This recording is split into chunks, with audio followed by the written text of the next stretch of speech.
Okay, let's take a look at the box office from this past week.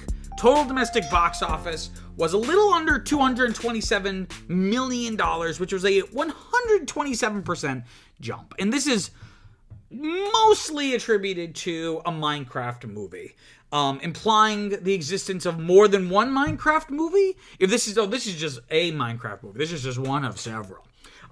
Opening at the number one spot, this was projected, or at least my projection, at least what I was seeing online, was only projected to make around 57 to 75. This completely blew everything out of the water, more than doubling even the highest end of those projections, bringing in a little under $163 million.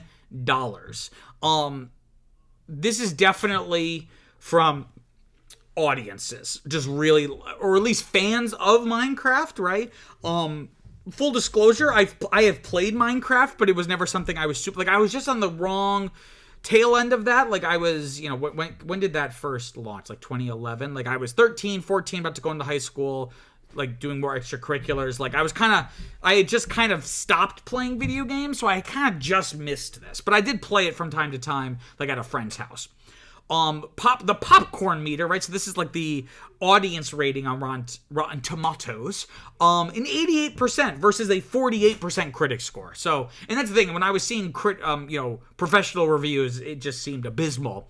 But seeing like memes and people filming themselves at theaters, the screenings at different theaters, people were just going bananas for this movie.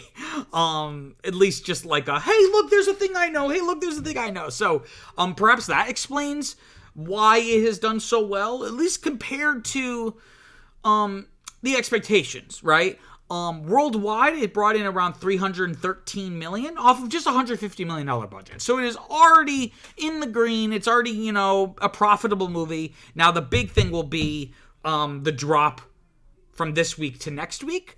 I'm going to anticipate it's not going to have a major drop, because as we'll see, the movies opening next week are smaller fare.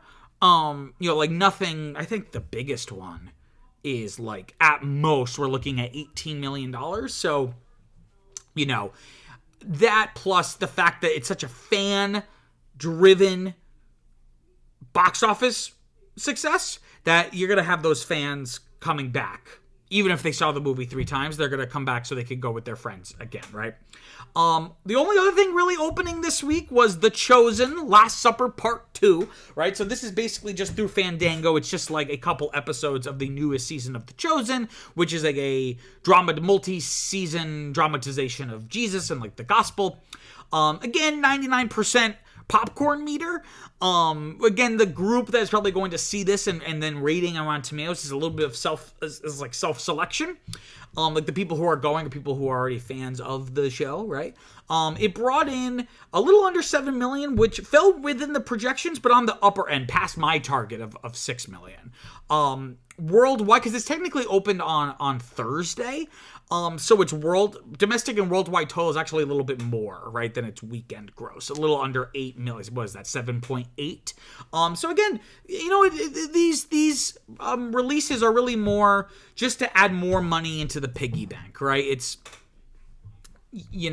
not going to make huge numbers, though. Look at The Chosen, Last Supper, but the implied part 1.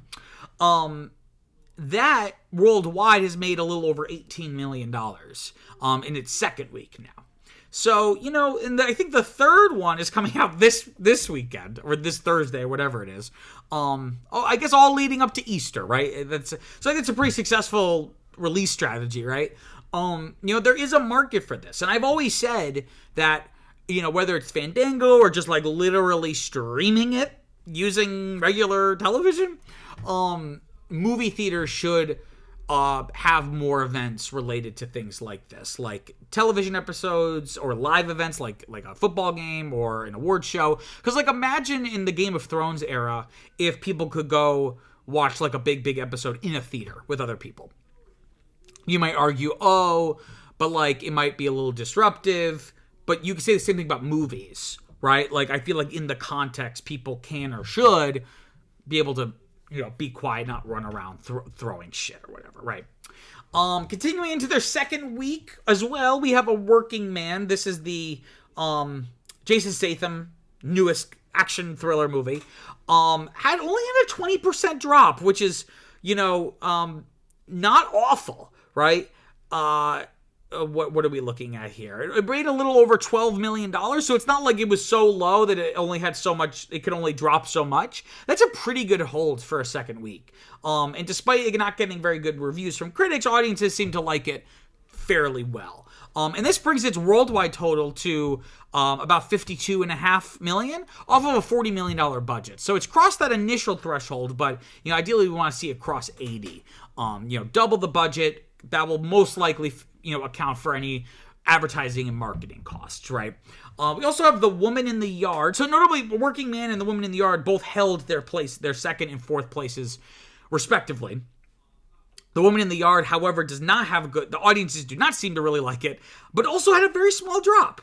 I wonder if that is counter-programming because of Minecraft. I really don't know, because there's a lot of other films that did have big drops, right? Like Snow White in its third week, dropping from first to third place, a 58% drop, right?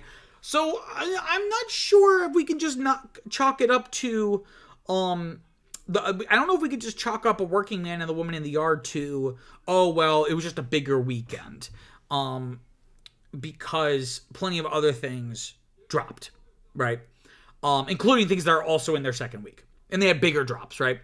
The Woman in the Yard also has crossed that initial threshold of the budget, but ideally, what is that, 12 million budget? Ideally, we want to see it get to 24, which is not impossible, but considering most of this is coming from domestic markets and it's gonna keep dropping, it's gonna get harder and harder to get closer and closer, if that makes sense, right? Again, also continuing its second week, we have Death of a Unicorn, the Jenna Ortega, Paul Rudd horror comedy from A24, dropping from 5th to 7th place. Again, audiences like it a little bit more than critics. I mean, well, not a little bit more, like percentage-wise, it's a lot more. But considering the bias of people, like if you ever ask people if they're walking out of a movie theater, like, oh, what'd you think of the movie? They're more likely to say they enjoyed it, because they don't want it to seem to others or even to themselves that they just spent X amount of dollars and X amount of time watching a movie they didn't like. So people are going to usually be, regular audiences are usually going to be a little more flattering to something, especially if they just saw it. So if something has a 79% on the popcorn meter, that kind of shows, again, it's something I was just talking about with someone, and I won't mention the specific circumstances, but like Google reviews or like Uber ratings, right? Like, theoretically, a 4 out of 5 or a 3.5 out of 5 is not bad. But because most people will just do 5 stars, the fact that it's lower, or just where it is, implies that there's a lot of that people disliked it enough to like make it known, right? Again, bigger drop though than we saw with something like Working Man and The Woman in the Yard, which also opened last week. This was a 53% drop.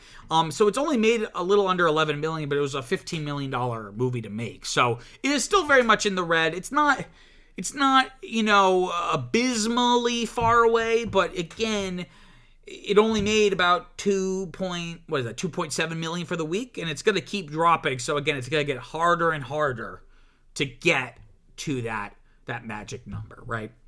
Also, surprisingly, still in the top 10 is the 4K restoration re-release of Princess Mononoke, the Studio Ghibli film.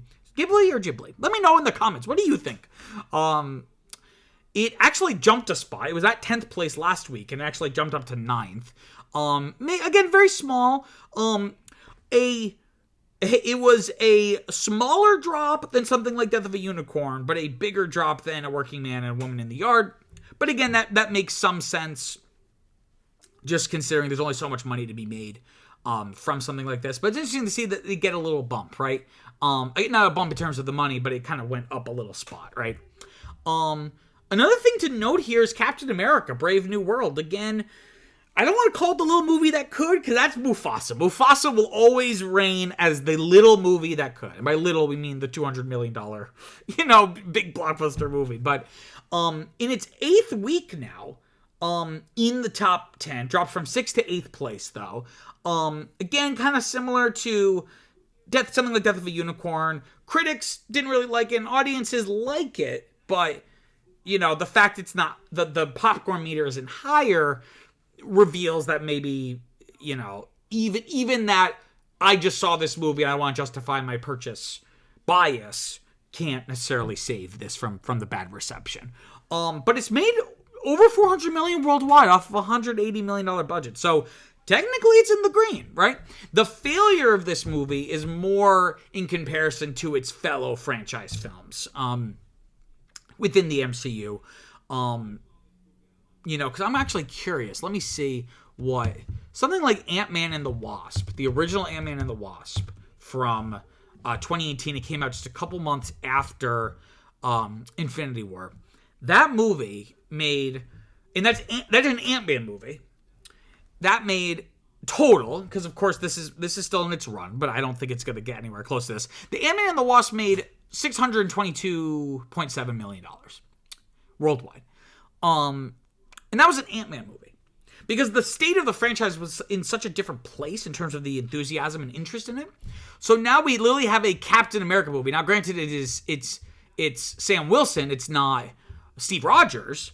And I don't think you can necessarily chalk this up to racism, though maybe that's part of it. People are like, I don't want a black Captain America. But I think more of the problem is that it's just a mediocre movie. And audiences have just kind of gotten fed up with the Marvel formula, especially since they were maybe a little bit more forgiving with something like Ant-Man and the Wasp, because it was all building to something very imminent with Avengers Infinity War and Endgame. Here, it doesn't even seem like Marvel really knows what they've been building up to. So this is technically a financial success, but it is a failure within the framing of, a franchise that used to pull much bigger numbers from much weaker sub-franchises. And looking ahead to the upcoming films this weekend, we have Warfare, the next film from Alex Garland, who did the recent Civil War, which I thought was actually really great. It was one of my favorite movies of 2024. I guess people thought it was fine, but I think it's a little underrated. This is a movie about real soldiers in Iraq based off of a real soldier's story. I'm gonna give Alex Garland the benefit of the doubt. That it's not just like this jingoistic, like, killing all these brown people in their own country has made me depressed and have PTSD, right? Like, we have so many movies of those. Like, okay, it's really interesting. It's deconstructing the American military-industrial complex, but it usually is always centering the effects that it has on the American soldiers. In any case, this is projected to make around 6 to 18 million. I'm going to put my target around 11. And we also have The Amateur, kind of an action thriller starring Rami Malek. It's, again, really, we're looking at smaller fare this upcoming week. Only projected to make around 10 to 16. I'm going to put my target right in the middle, right around 13. And we also have The King of Kings. This is an animated, biblically inspired film with like a stacked cast for like no reason at all. Let me confirm who's in this cast. So here's the premise. The film follows Charles Dickens, a young author who narrates the biography of Jesus Christ. Together, he and Walter Dickens. Who the hell is Walter Dickens? Oh, he's one of the sons of Charles Dickens. Together, he and Walter Dickens embark on an adventure as the master storyteller engages his youngest son's vivid imagination. So I guess it's based on The Life of Our Lord by Charles Dickens. I did not know he wrote a Jesus story. But it has a stacked cast, including Kenneth Branagh as Charles Dickens, Uma Thurman as Catherine Dickens, who presumably was his wife. Mark Hamill as King Herod, Pierce Brosnan as Pontius Pilate, Forrest Whitaker as Peter, Ben Kingsley as the High Priest Caiaphas, and then the big name here, Oscar Isaac as Jesus Christ. This is projected to make only about anywhere from 8 to 15. I'm going to put the target around 11. It was made for about 15. But this screams, it's being distributed by Angel Studios, of course, of what was it, Sound of Freedom fame and The Chosen. So they have like a good machine, if you will, for getting these films in front of the audiences that they want them to be in front of, and to get a lot of money by doing so. So, while this is a smaller opening, this could maybe be like a dark horse into the season, though. Easter again is coming up, not this Sunday, but next Sunday. So, how much life is it going to have post-Easter? Who's to say? And then we also have The Drop, again, kind of a thriller film. I don't even know what you would call it. Let me see if I can find it on. I don't think it's even. Does it not even have a Wikipedia page, or is it just called Drop? Oh, just called Drop, not The Drop. That's why. It's a thriller film. It kind of screams M. Night Shyamalan to me, just in terms of like the kind of the weird setup. So basically, this woman, she's at like dinner, and she gets airdropped like messages about like her child being like abducted or harmed. It's like this thriller about like trying to stop the abductor, killer. Again, very, very April-y kind of movie. Just like this random thing. Studios are hoping, who's distributing this? Universal. It's a Blumhouse film. Just hoping that they can maybe get some counter programming from it. It's only projected to make around 8 to 15 million. Literally the exact same projections as The King of Kings. 8 to 15. I'm going to put the target around 11. Wow, what an interesting story. I'm sure you have some thoughts about the topic, so comment below, let me know what you think. Also, don't forget to like and subscribe. It really, really helps people find the channel and makes me feel all warm inside. Until next time, I'm Peter Mancuso. Peace out.